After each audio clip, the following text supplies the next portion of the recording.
You are thinking, who does this geezer think he is? Perish the thought, sir, she said dutifully. Sir, perhaps I could make that delivery, Tianyu ventured. No, you could not. Well, there was no room for argument. If this was something Maomao needed to handle personally, she feared to know what exactly it might entail. I want you to take it here, Dr. Liu said, taking out a map of the capital and pointing to a public square near the theatre where the White Lady had performed her wonders. Here, sir. Not your favorite place, I take it. It's obvious from the look on your face.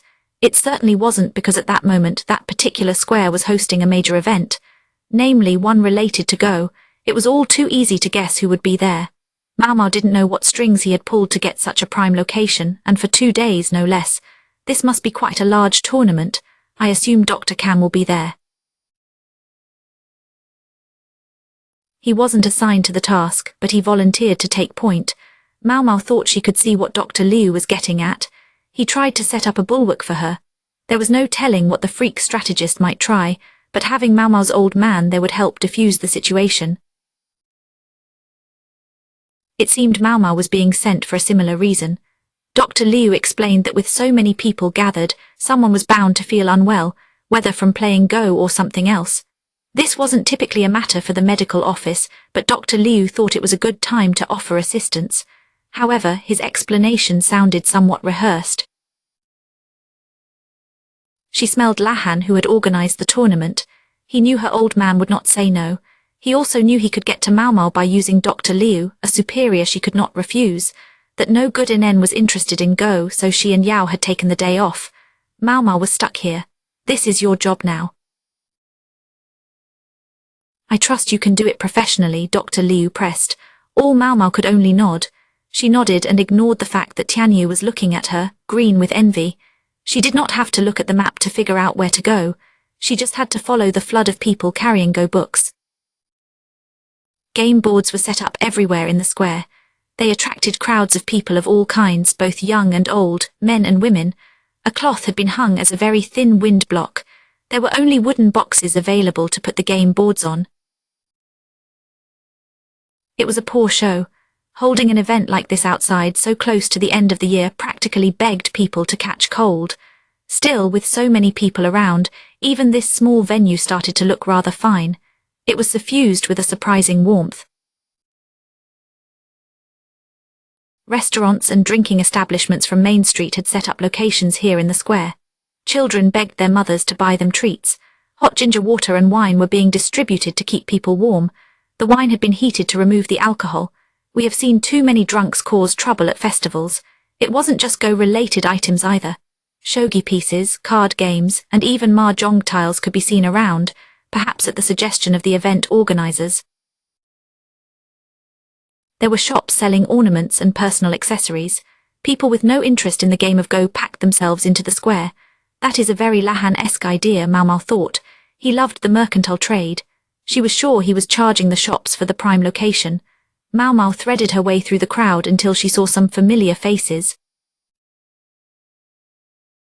Yao and NN, there they were.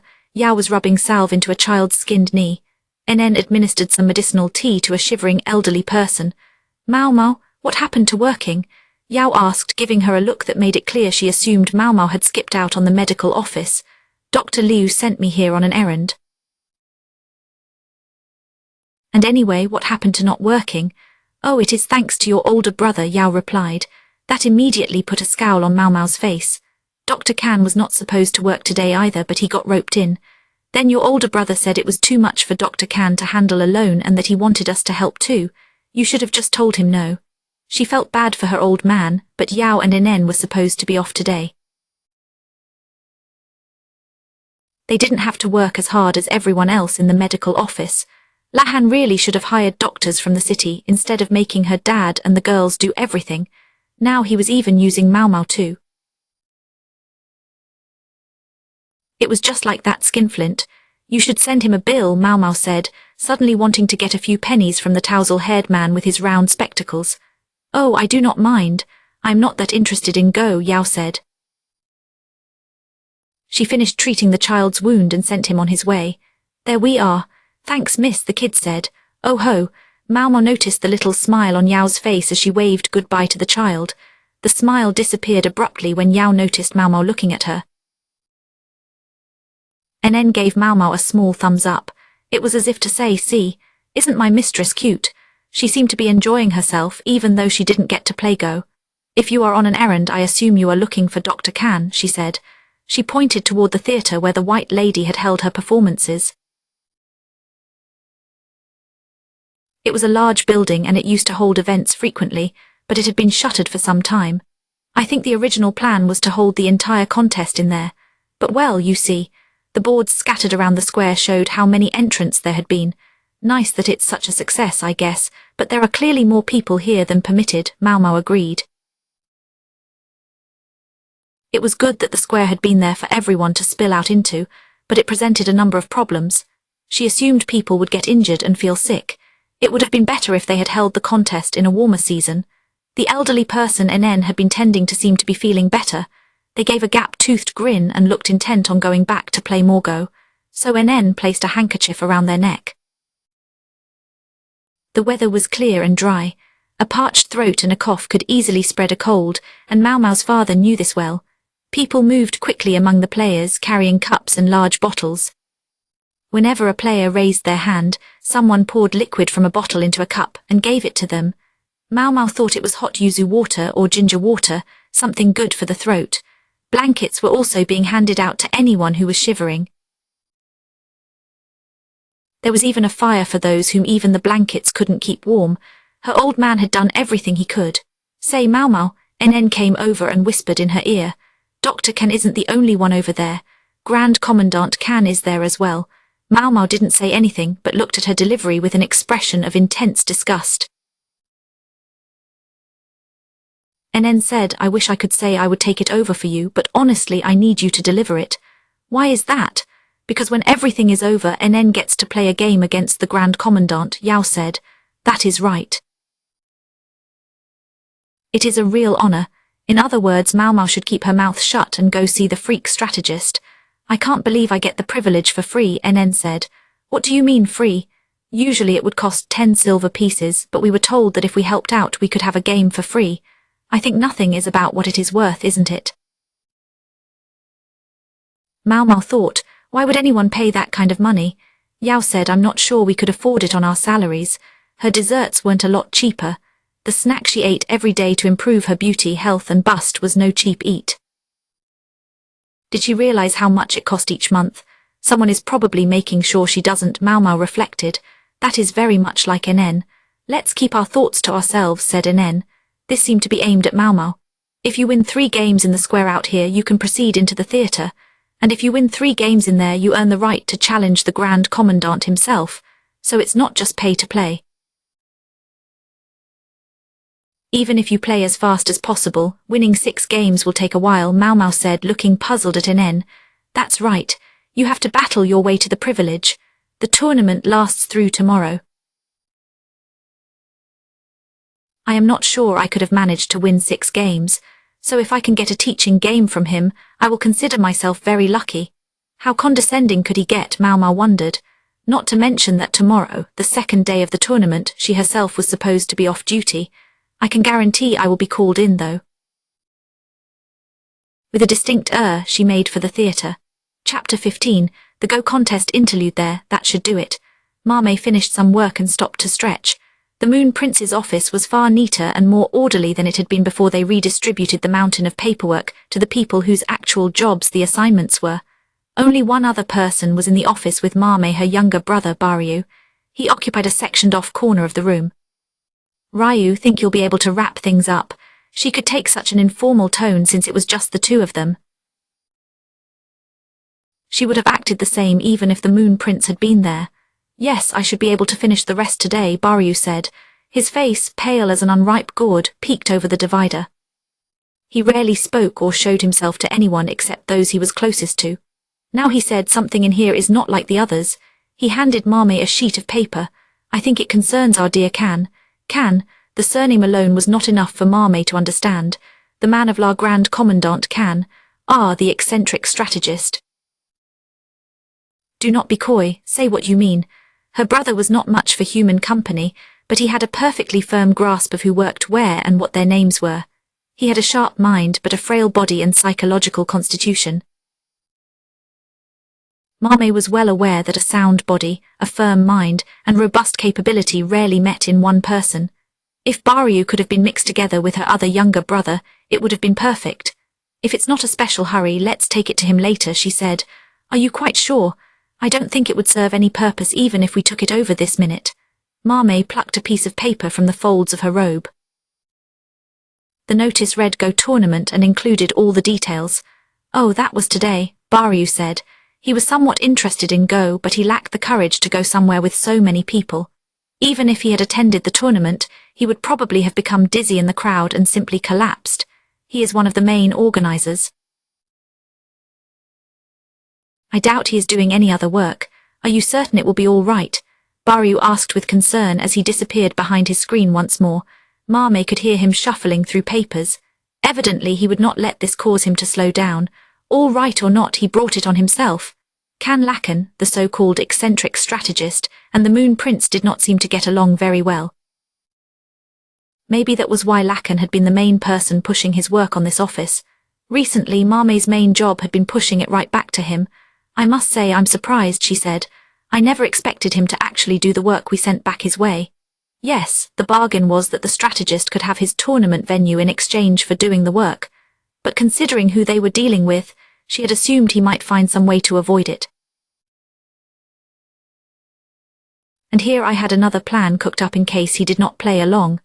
Her strategy to have his every meal changed to carrot congee, in other words simple harassment, was all for nothing. It was worth noting that the intelligence regarding Lacan's distaste for carrots had come from his adopted son. They say he has been sleeping half as much as normal. Grand Commandant Khan, Baryu said. What really? I hadn't heard that. Sir Lahan was here while you were out, sister. I heard him speaking quite volubly to Master Jinchi. Whose side do you suppose he is on? She said before she could stop herself. Lahan had, after all, given her information as well. I hope the Commandant's health isn't in danger. It had been quite some time since they started sending him his work. I'm given to understand it's not a problem. He may sleep half as much as normal, but he was sleeping half of each day to begin with. Like a baby, Baryu's face appeared again, reproving her for such a disrespectful way of talking. Maomao had 2 children, and she would have been very happy to have a child who slept so much. The Moon Prince had finally gotten his own sleep up to 6 hours a night. This showed how overworked he had been. His desire to help his own tournament succeed had made the Commandant more willing to compromise. He was told that permission for the event would not be given if there was a lot of work still to do. So, for several days he worked as though possessed. The military camp was, at that moment, busier than usual. As a result, the Moon Prince was able to go home early from the office. He could even take off today and tomorrow, his first vacation in months. I dare say it is odd, though. What's odd, Ryu? Maomao straightened some papers against the desk as she spoke. I mean, why a Go tournament?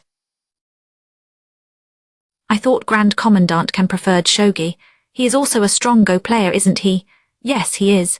He is so strong that people say only the sage can defeat him. But still, Baryu was lost in thought for a moment. At shogi, no one can best him. He is a monster at the game. A monster? Maomao asked. Baryu made it sound as if the Commandant existed on another plane entirely. I believe the Grand Commandant sees a world we do not. It is a world that is multifaceted, strange, and full of wonders. Perhaps that is why he cannot tell people apart. We are simply made of stuff too simple for him. You sound as if you know him quite well. Maomao peeked around the barricade at her brother. He was ensconced in paperwork and continued to attend to it even as they talked. The civil service is rife with such people. Those who see a world the rest of us aren't privy to. Sir Lahan might be the archetypal example. I was practically ordinary in that company. If you're ordinary, what in the world am I? A sister, a wife, a mother, that's what you are. Perfectly common, wouldn't you say? She might be hard at work now, but she had children at home. Everything was fine. The children were fond of their nursemaid and they had been weaned. Her husband was a soldier. He was either working hard at the moment or he was watching the Go tournament. It wasn't clear which he was doing. He was a kind man who allowed Maomao to return to work, so she did not question him about his own days. The common land is quite difficult, Baryu said, exhaling slowly. He picked up a piece of cut bamboo filled with tea and took a sip. The bamboo container was what he chose. A teacup was too likely to spill, so he preferred his canteen. That's why I don't understand, he said. Maomao was about to ask what he didn't understand, but she stopped herself. Why would someone who is human have any interest in a tournament? Baryu turned back to his work. He looked as though the matter genuinely made no sense to him. Maomao decided to take her cue from him and return to what she was doing. I have something else to attend to, so you will be on your own. Is that all right? If you need anything, tell the guard outside, she said. I know, sister. I know. Maomao left the office, though she didn't feel quite right about it.